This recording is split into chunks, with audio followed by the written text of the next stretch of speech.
Mustang is a very polarizing vehicle. And I think nothing kind of highlights that polarizing effect of the Mustang more than the V8 versus EcoBoost debate. You know, in one camp you've got the people who think a Mustang's got to sound like a Mustang. It's got to have a big burbly V8.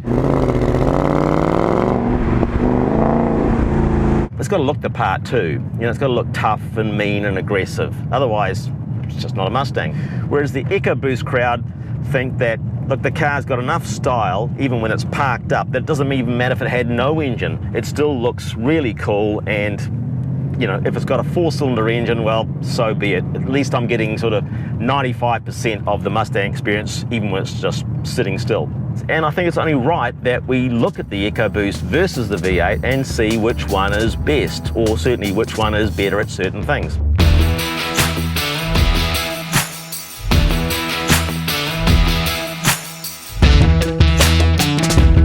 So this car we're in now is the V8. It's an RTR Series 1. Now what's RTR? RTR is the brainchild of Vaughn Gittin Jr. Now Vaughn is a Formula Drift champion and he uses Mustangs, so he's got a good working relationship with Ford. And what he's done is he set up RTR, which stands for Ready to Rock, to deliver performance and cosmetic upgrades to Ford Mustangs. And this is the Series 1. He's also got a Spec 1, a Spec 2 and a Spec 3 pack that can be put onto your Mustang, and they increase performance in terms of superchargers and other engine enhancements.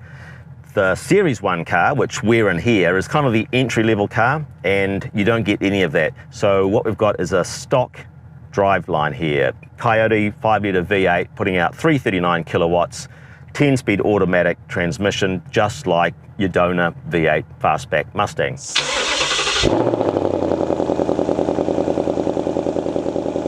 The cost of this car is $89,990. Now that's $9,000 more than a stock V8 automatic Mustang. So what do you get for your extra $9,000? You get a Ford Performance Track handling pack, a strut tower brace, 25mm lower ride height, adjustable sway bars, a new wheel and tyre package, so you've got 9.5 by 19s up front and 10 by 19s out the back. You get splitters all round, a very aggressive front splitter which wants to go out and bite curbs all over the planet. There's also lateral splitters down the side, and they can actually bite the back of your ankles too when you're getting out if you don't throw your foot far enough out past the sill. A gurney flap, it's that sort of almost vertical appendage stuck to the back of the spoiler, and some unique diffuser type arrangements on the back too. Lots of stickers on the bonnet, stickers on the flanks, unique grills, and on the outside of the upper grille you'll see it's got these kind of LED lights that look like nostrils. I'm not so convinced about the look of those, frankly. They look a bit bright even during the daytime, and certainly at night they really ping out. Maybe not so bad at night because you don't really miss the big gaping wound of a regular grille, but during the day I certainly like to see that big gaping wound of a regular grille, particularly without the Mustang Pony being in the middle of the grille. It just looks nice as a big black slot. So largely it's a visual package plus this lower ride height and the adjustable sway bars. Oh, one thing I forgot, the most important thing you get, which I think is essential on every Mustang, or should become standard on every Mustang, is you do get gas struts on the bonnet. So you don't have to labour with that big, massive, long bonnet to get it upwards. So yeah, gas struts on the bonnet. Yay!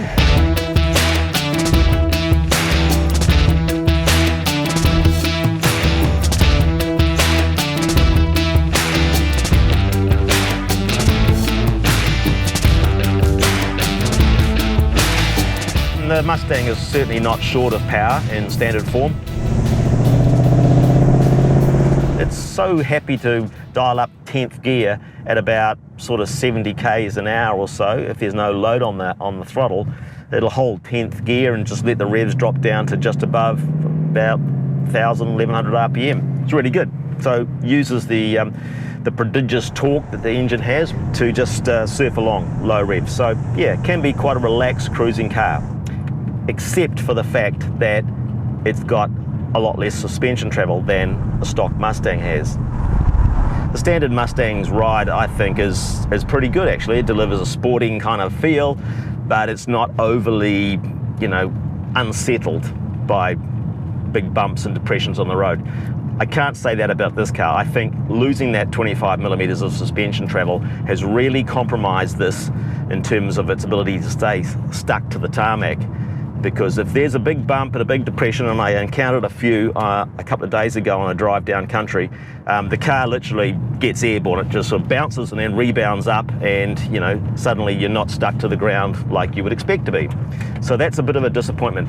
No denying the car looks cooler, sitting lower and closer to the ground, fills up those wheel arches nicely with those big tyres, but yeah, I just think it's just too firm for my liking.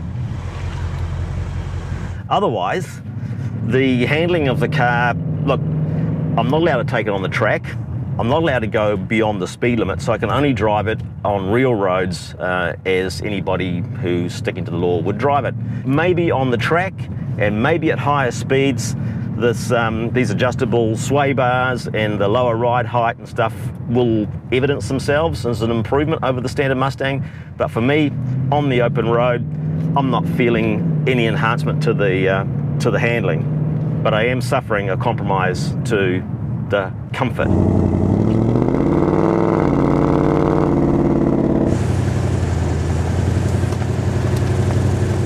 It's a good looking car, particularly in this race red colour. It looks really like, I think, a Mustang should look. It looks mean enough, it looks aggressive enough, it looks low enough, it sounds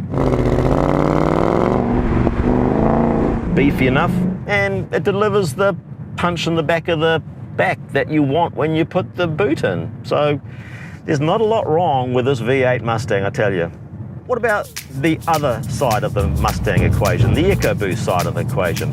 Well, we're going to drive the high performance one, the new Hypo Turbo, and see how that feels. I really want to see if it delivers what I think a Mustang should deliver.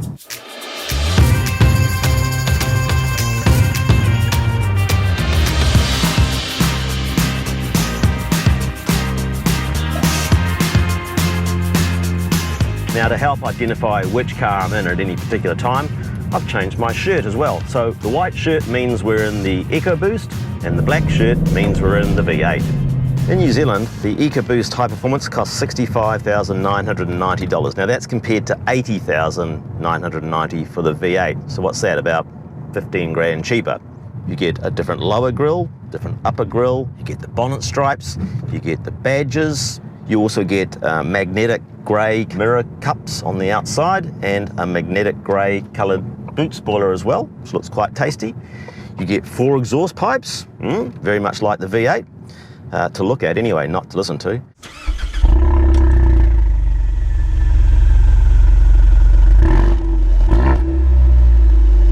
And of course you get unique wheels as well, and unique wheel design. It's obviously sitting higher than the V8 was because the V8 was lowered by an inch. But my son, 17-year-old, so you can take all of this with a grain of salt, thinks it looks like a boat when it's this high up off the ground. So he really loved the red one because it was low and mean and it had the splitter and all those things that a 17-year-old boy would love. Or in fact, a 50-something-year-old man would love too, because I really like the look of the V8 too. Now in the Focus RS, this engine produces 257 kilowatts. In this car, it produces 236 kilowatts. Now that's largely due to the fact that the engine is now facing north-south, feeding the rear wheels, of course. So it does provide a little bit more challenge in terms of cooling, getting cool air into the turbocharger. So I think they've wound the boost pressure down a little bit, and that's why it's a little bit down on what the Focus RS punches out. But that 236 kilowatts is still 12 kilowatts up on what the non-high performance version of the EcoBoost put out. Torque is 448 newton meters, and that is 7 newton meters up on what the original EcoBoost developed. But over and above that peak torque figure, what we're really interested in is where is it, how accessible is it? And in this vehicle, they've made a lot of effort to make it very accessible. They reckon 90% of that 448 newton meters is available between 2,500 and 5,300 RPM. And that's a 40% wider torque band, by the way, than what was in the non-high performance EcoBoost. So from a drivability point of view, car's good. It's pretty lively, particularly in sport mode, when you're in the sport driving mode, because that keeps the gearbox kind of active and keen. In normal drive mode, the transmission is a little bit tardy. It just doesn't produce an exciting drive because it's always jumping into really tall gears really early.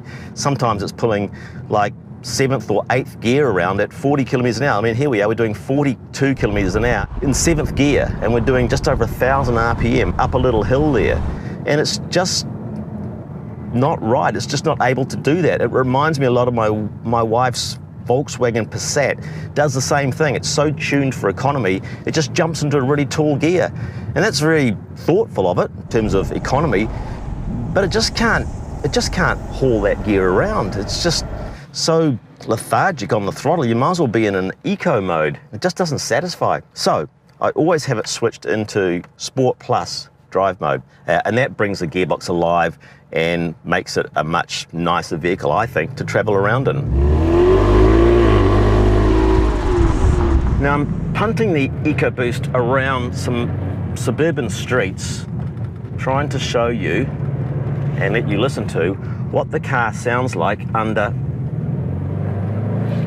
load.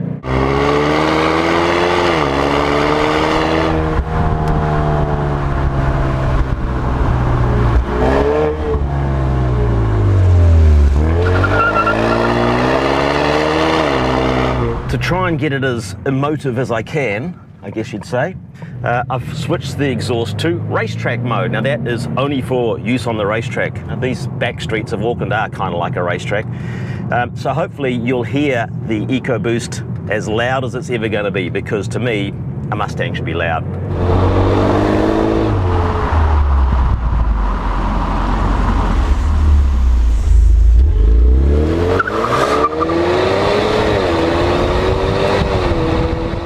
Not sounding that loud in here, but you know, maybe outside it is.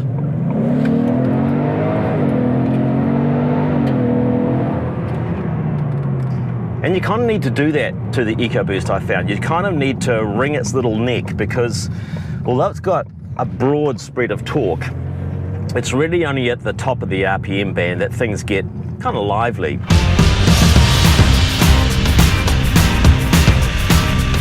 Okay, now I get it. Now I get this car. We're out on the open road, and it's a nice twisty road, and the cornering is coming alive. It's just where this car is excelling. This thing is doing itself a whole bunch of favors because it's fast. I mean, properly fast. I've got it all set to the sport settings, sport drive mode, sport gearbox. I've got normal steering. Look, it's changing direction beautifully. Really faithful, really light, good brakes. That corner there was very tight. Didn't even push across the center line. Really good. If I'd done that at that speed in a V8, yeah, I would have gone across the center line. Now, while a V8 may be able to help you on the exit of a corner with a bit of push from the rear wheels, this can't do that. But I tell you what, in terms of one chasing the other, I don't know, on this road, I'd probably actually want to be in this car. This EcoBoost is just so eager to turn, much more than any V8 Mustang that I've had on this road, and I have had a few, would ever turn. Yeah, it's definitely at home in the corners. So what's it going to be? The V8 or the EcoBoost? Well, it's going to be the V8. It's just more wholly Mustang. I can't get away from the fact that that soundtrack that this exhaust puts out is just so much of a part of what I want a Mustang to deliver. The EcoBoost has undeniably got its fandom and its appeal. I can see why people like it. As a sports car, it's a better deal than the V8 for corners and having fun on twisty roads like we've just been on. It's more economical to buy, it's more economical to fuel and run, it's more economical on tires, it's a lighter car. So yeah, the EcoBoost, yeah, is definitely a very attractive car. It's a fast car, it's a fun car, but it's not a Mustang for me. It's not the real deal. The V8 Mustang wins over the EcoBoost.